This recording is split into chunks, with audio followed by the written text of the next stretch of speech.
Welcome back to the Florida Star Impact Radio Show, brought to you by Claire McLaughlin. We have Traci Evans, the fashionista, Meow and Barks Boutique, hashtag fashion, hashtag now, and we are going to dig into this topic of the state of hip hop.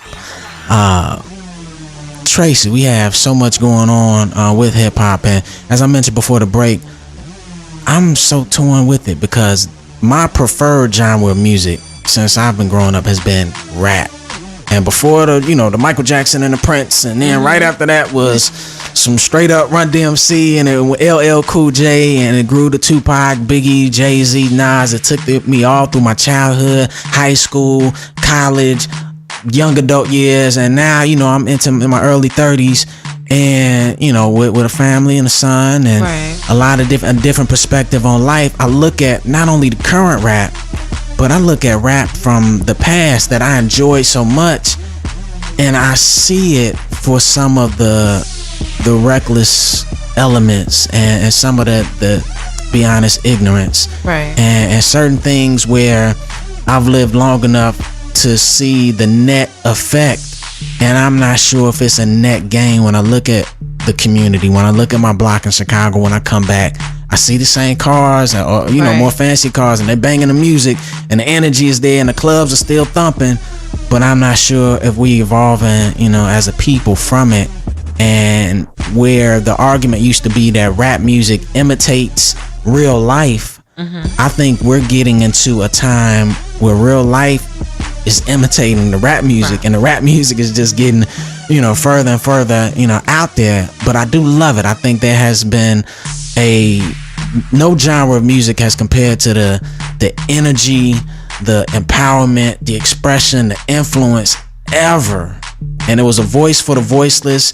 It was a talent for the talentless, not the Smokey Robinsons or Diana Rosses, but those that look more like our neighbors, kids we were sitting next to at school, and they grew, and hip hop grew into a huge platform, commercially, but musically.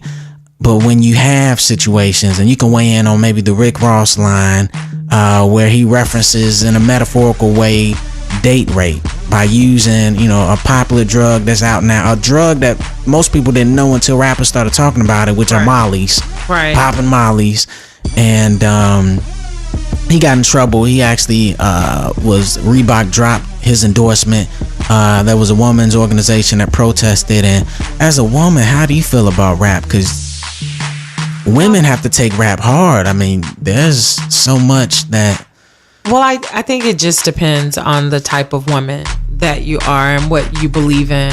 I listen to rap for entertainment reasons, only to be entertained. If it's a nice song that's going to be played in the club, or if there's some type of lifestyle, some energy going on in the song that I'm drawn to, that's why I listen to it. We've had the issues, with the way that women are portrayed in rap throughout, but are you that woman? No, I'm not that woman, so it doesn't pertain to me. Does that type of woman exist? Yes, that type of woman exists, and if they're talking about that type of woman, that's just what they're talking about. That's not me. But they haven't said anything that's untrue. They haven't told a lie. Are we afraid of the truth? Are we want to condemn them for telling the truth? That I don't know. But I do know that, you have that type of woman out there. But when we were coming up, I would say that we had, for every Lil' Kim and Foxy Brown, you had a Bahamadia.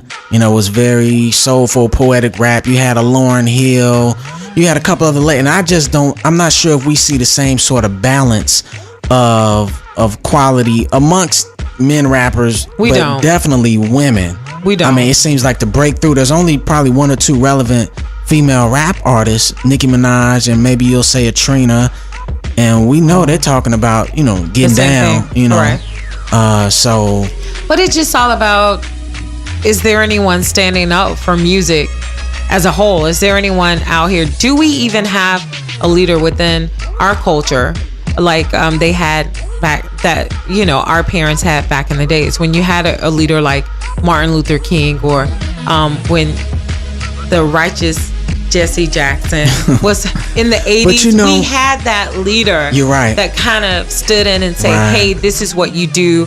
this is what you take, this is what you don't take. Unfortunately, our generation, we didn't take to Al Sharpton. We were not, unfortunately, we were not behind him. So we don't have that leader to point out that, hey, you guys, your R&B music is gone. You have no R&B groups. Yeah. The one or two R&B singers you have, like Chris Brown, those R&B singers are surviving off of rap music. Like to have a Chris Brown song, and he's rapping during half of it. Correct. But then when you look, like, why is R&B gone? Well, because BET played a lot of R&B. Once they were sold to Viacom, they push all of the R&B over to VH1 Soul.